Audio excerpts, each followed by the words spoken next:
Fala, meus queridos, tudo bom? Aqui é o Kevin e hoje a gente vai falar sobre bioquímica, o início dela, um pouquinho de água e sais minerais. Vamos lá, queridos. Primeiro, bioquímica.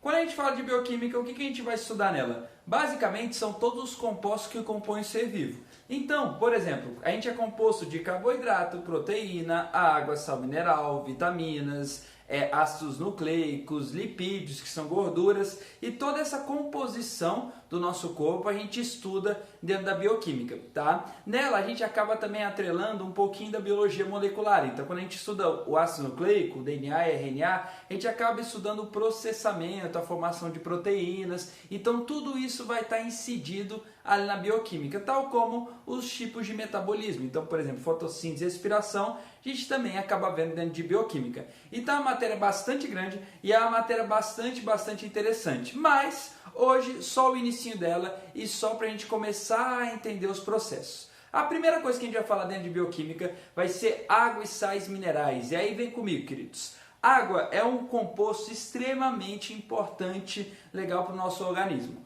Como assim, Kevin? Quando se fala de água, a primeira coisa que você tem que lembrar é: água é um composto orgânico ou inorgânico? Lembre-se, queridos, inorgânico, composto orgânico tem carbono, né? Então a água é um composto inorgânico que compõe grande parte dos seres vivos, né? Então todo ser vivo tem água e tem em grande quantidade, e essa água, ela tem algumas propriedades químicas que vale a pena serem discutidas, tá? Vamos lá. Primeiro, queridos, quando se fala de água, a geometria legal que a gente vê nela é angular, certo? Então aqui você tem H2O, certo? E isso aqui, queridos, está disposto em geometria angular por conta justamente desses elétrons que ficam soltos ali no oxigênio, tá? Então ficam soltos e empurra ali a ligação química. Como ele tem uma geometria angular, o que a gente vai perceber é, vamos pegar aqui um pincelzinho aqui, ó. O que a gente vai perceber é, o oxigênio, lembra que ele é extremamente eletronegativo. Diferente de quem? Diferente do hidrogênio, que é extremamente eletropositivo. Então significa, queridos, que o oxigênio ele adora elétron.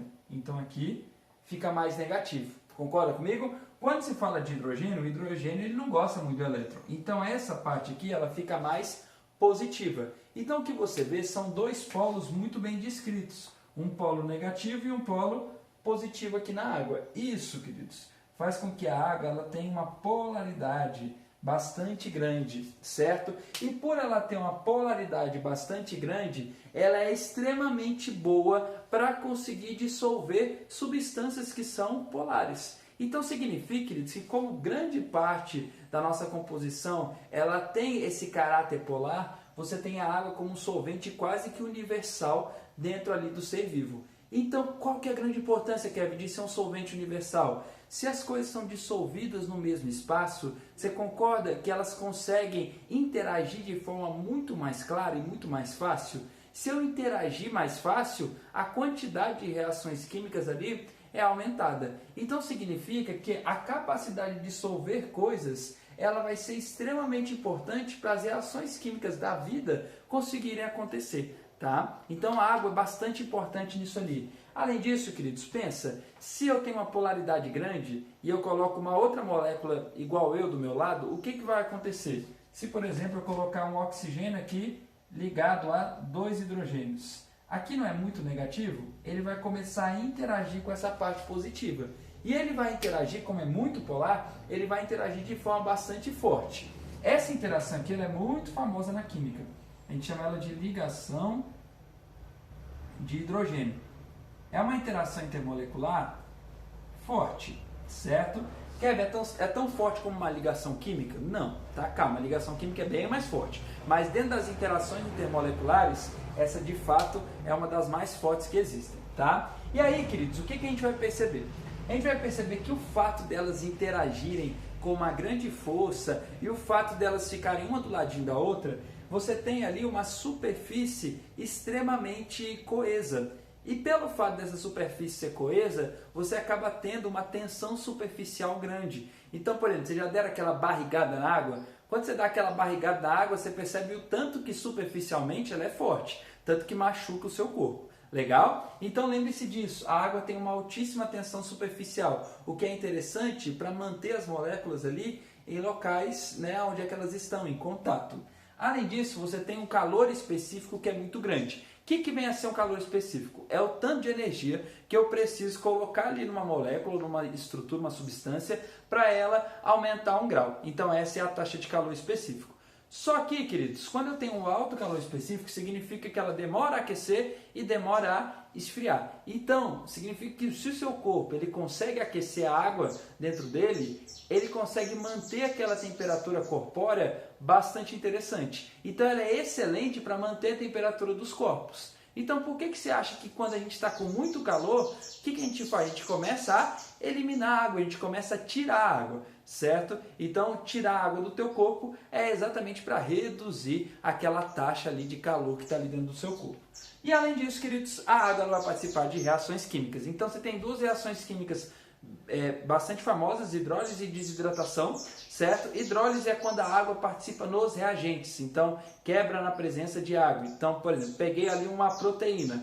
Proteína não é a união de aminoácidos? Se eu hidrolisar essa proteína, se eu colocar água nessa proteína, eu consigo separar esse aminoácido. Então, que é uma proteína só, eu hidroliso e separo. Eu viro aminoácido 1, aminoácido 2, certo? Pô, Kevin, se eu quiser juntar esses 2 aminoácidos, aí eu faço uma desidratação. Então eu retiro uma molécula de água aqui. Então a gente fala que a água ela não está mais nos reagentes, mas agora ela está nos produtos, certo? Queridinhos, sobre a água é basicamente isso que vocês têm que saber, beleza? Quando se fala de sais minerais é um conteúdo que ele é muito incluso ao longo da biologia inteira. Então você vai perceber que você vai aprender muito mais sobre sais minerais ao longo do estudo da biologia do que propriamente no capítulo de sais minerais de qualquer livro, tá? Mas é interessante vocês saberem que os sais minerais eles atuam muito em processos do teu corpo, tá? Então o que você vai perceber? Você vai perceber que o sal mineral ele está dentro de vários procedimentos do seu corpo. Então eu quero contrair um músculo, preciso de cálcio, certo? Eu quero coagular um sangue, preciso de cálcio, perfeito? Eu quero montar um DNA, estrutura do DNA, preciso de fosfato. Eu quero controlar o metabolismo, eu preciso de iodo. Então você percebe que ele está ali inserido, legal, no seu metabolismo ou inserido nas suas reações corpóreas. Quando se fala de sais minerais, é bastante importante você lembrar que ele fica ou de forma ligada ou de forma dissolvida. Quando ele está de forma dissolvida, a gente chama ele de íons, certo? Ou eletrólitos, que geralmente eles são dissolvidos em água. Quando se fala de ligado a alguma coisa, aí ele vai virar um retículo cristalínico. Lembra que isso aqui vai dar o que, gente? Ligações que são iônicas em grande maioria. E esse retículo cristalino, ele pode formar várias coisas. Por exemplo, se eu junto um fosfato com cálcio, isso aqui vira fosfato de cálcio, que é justamente a composição do osso e do dente. Então, você vai tendo composições diferentes para determinados sais. Eu coloquei alguns sais aqui que são os mais populares, os mais famosos. Por exemplo, o cálcio está inserido em um monte de coisa no seu corpo. Então, impulso nervoso, você vai precisar de cálcio. Formação de dente e osso, vai precisar de cálcio. Coagulação sanguínea, precisa de cálcio. Contração muscular, precisa também de cálcio. Então, ele é um dos sais minerais que costuma aparecer bastante em prova, inserido ali nos outros conteúdos de biologia. Quando se fala de sódio, potássio e cloro, eles também são bastante famosos. Primeiro, sódio e potássio por conta da bomba de sódio e potássio, e aí tem tudo a ver com transmissão de impulso nervoso, mas também de controle hídrico do teu corpo. Então tua célula se controla hidricamente de acordo com a quantidade de sódio, potássio e de cloro também, tá? A gente chama isso de equilíbrio osmótico. Além disso, você percebe que a bomba de sódio e potássio é o exemplo de transporte ativo que vocês geralmente estudam. Então não é o único, tá bom? Mas é um dos exemplos que vocês estudam, então é um dos exemplos que costumam cair bastante em prova. O cloro está muito inserido no sistema digestório, na formação de ácido clorídrico. Ele também está inserido no sistema nervoso, ele é bastante importante no sistema nervoso. E além disso, queridos, a gente percebe que uma das coisas que a gente come sempre é sal. E sal de cozinha é NaCl. Tá? Então a fonte dele ela é muito presente na nossa vida. Então, geralmente também eles aparecem ali em algumas provas. Tem uma doença bastante interessante relacionada aos canais de cloro, chamada fibrose cística. Vale a pena dar uma olhada.